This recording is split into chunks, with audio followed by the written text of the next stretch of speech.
تو آج ہم وقت میں تھوڑا پیچھے چلتے ہیں، ایک خاص دن کی طرف، ایک خاص صبح۔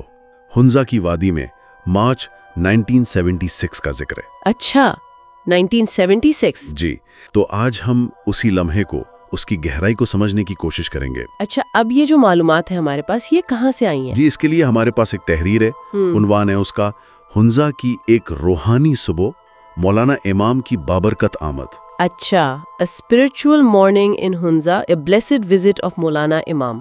جی بالکل، تو یہ تحریر ہمیں بتاتی ہے کہ اس دن کیا ہوا، کیسا ماحول تھا اور اس کی اہمیت کیا تھی۔ ٹھیک، تو ہمارا مقصد یہی ہے کہ اس تحریر کی مدد سے سمجھیں کہ وہ صبح اتنی اہم کیوں تھی اور اس کا کیا اثر ہوا۔ تو چلیں ذرا تصور کرتے ہیں، آنکھیں بند کر کے سوچیں۔ ہنزا کی وادی، برف سے ڈھکی پہاڑیاں، مارچ کی ایک تازہ، صاف، شفاف صبح ہے۔ ہوا میں ایک غیر معمولی خاموشی ہے۔ خاموشی یا سکوت؟ ہاں، سکوت شاید بہتر لفظ ہے، لیکن یہ خالی پن والی خاموشی نہیں ہے۔ اس میں انتظار ہے، امید ہے اور بہت گہری محبت بھری ہوئی ہے۔ اچھا، ہزاروں لوگ ہیں، ایک ہی سمت دیکھ رہے ہیں، ایک ہستی کا انتظار کر رہے ہیں۔ کچھ خاص تھا اس منظر میں، ہے نا؟ بالکل، آپ صحیح کہہ رہے ہیں۔ یہ صرف ایک بھیڑ نہیں تھی، یہ ایک روحانی تجربہ تھا جو سب مل کر محسوس کر رہے تھے۔ اچھا۔ تحریر یہ بتاتی ہے کہ ہنزا کی چوٹیاں سورج کی روشنی میں تو چمک ہی رہی تھیں، وہ تو ہمیشہ چمکتی ہیں، جی، لیکن اس دن ان میں کوئی خاص چمک تھی، جیسے وہ پہاڑ بھی اس لمحے کی پاکیزگی میں شریک ہوں۔ واہ! اور وہ جو آپ نے سکوت کی بات کی نا، وہ عام دنوں والا نہیں تھا، ایک بہت باوقار، ایک مقدس قسم کا سکوت تھا، جس میں وہ جو ایک روحانی تعلق ہوتا ہے، اس کی جھلک تھی۔ اور لوگ کیسے تھے؟ تحریر میں ان کے بارے میں کیا لکھا ہے؟ ان کے جذبات، کیا کیفیت تھی ان کی؟ تحریر کے مطابق وہاں مرد، عورتیں، بچے سب تھے اور بہت عاجزی، بہت احترام کے ساتھ کھڑے تھے۔ دلوں میں ایک جوش تو تھا ظاہر ہے، لیکن وہ دنیاوی نہیں تھا۔ اچھا؟ وہ ایک روحانی تڑپ تھی۔ وہ اپنے امام مولانا شاہ کریم الحسینی یعنی اسماعیلی مسلمانوں کے جو روحانی پیشوا ہیں، ان کی بس ایک جھلک دیکھنے کو بےتاب تھے۔ آنکھیں منتظر تھیں، لیکن شاید دل کی آنکھیں زیادہ کھلی ہوئی تھیں۔ ایسی کیفیت تھی وہاں۔ یہ تو تصور کر کے ہی انسان متاثر ہو جاتا ہے۔ اور پھر وہ لمحہ آ ہی گیا جس کا انتظار تھا۔ جی ہاں، جب مولانا امام شاہ کریم الحسینی، جنہیں ان کے ماننے والے امام حاضر کہتے ہیں، جب وہ تشریف لائے تو تحریر کہتی ہے کہ جیسے وقت رک گیا۔ وقت رک گیا؟ جی، یہ ایک ایسا لمحہ ہے جسے شاید الفاظ میں بتانا بہت مشکل ہے۔ لوگوں کے چہروں پر نا خوشی اور عقیدت کے آنسو تھے۔ اچھا؟ سر خود بخود جھک گئے، مجمع میں جیسے ایمان اور محبت کی ایک لہر دوڑ گئی۔ ایک خاموش سمندر تھا جو ٹھاٹھے مار رہا تھا۔ تحریر میں یہ بھی آتا ہے کہ سٹیج پر امام کے ساتھ اس وقت کے پاکستان کے وزیر اعظم ذوالفقار علی بھٹو بھی تھے۔ جی ہاں، وہ بھی تھے اور دوسری اہم شخصیات بھی تھیں۔ یہ تو خود ایک بڑی بات ہے، لیکن لوگوں کی توجہ کہاں تھی پھر؟ یہی تو بات ہے، باوجود اس کے کہ ملک کے سربراہ وہاں تھے اور دوسرے بڑے لوگ بھی، تحریر صاف بتاتی ہے کہ سب کے نظریں، ساری توجہ صرف اور صرف امام کی شخصیت پر تھیں۔ ایسا لگ رہا تھا جیسے باقی سب کچھ ہے ہی نہیں، پس منظر میں چلا گیا ہو۔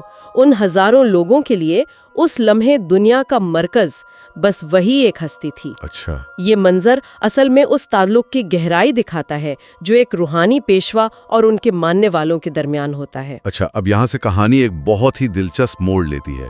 وہ کیا خاص بات ہوئی جس نے اس دن کو اور بھی یادگار بنا دیا؟ جی، اپنے ماننے والوں کو اس حال میں دیکھ کر، وہ چہروں پر عاجزی، آنکھوں میں آنسو، وہ دلوں کی پاکیزگی، اسے محسوس کر کے امام نے اپنے قریب کھڑے ایک صاحب کی طرف دیکھا۔ کون تھے وہ؟ وہ تھے وزیر قاسم علی محمد جعفر۔ وزیر قاسم علی محمد جعفر؟ اچھا، یہ کون تھے؟ ان کا کیا تعارف ہے؟ بالکل، وزیر قاسم علی محمد جعفر اس وقت پاکستان اسماعیلیہ ایسوسی ایشن کے صدر تھے۔ اوہ، صدر تھے؟ جی، یہ کمیونٹی میں ایک بہت اہم ذمہ داری کا عہدہ ہے، اور یہ جو وزیر کا لقب ہے نا، یہ بھی کمیونٹی میں خدمت اور قیادت کی ایک خاص ذمہ داری کو ظاہر کرتا ہے۔ ٹھیک ہے۔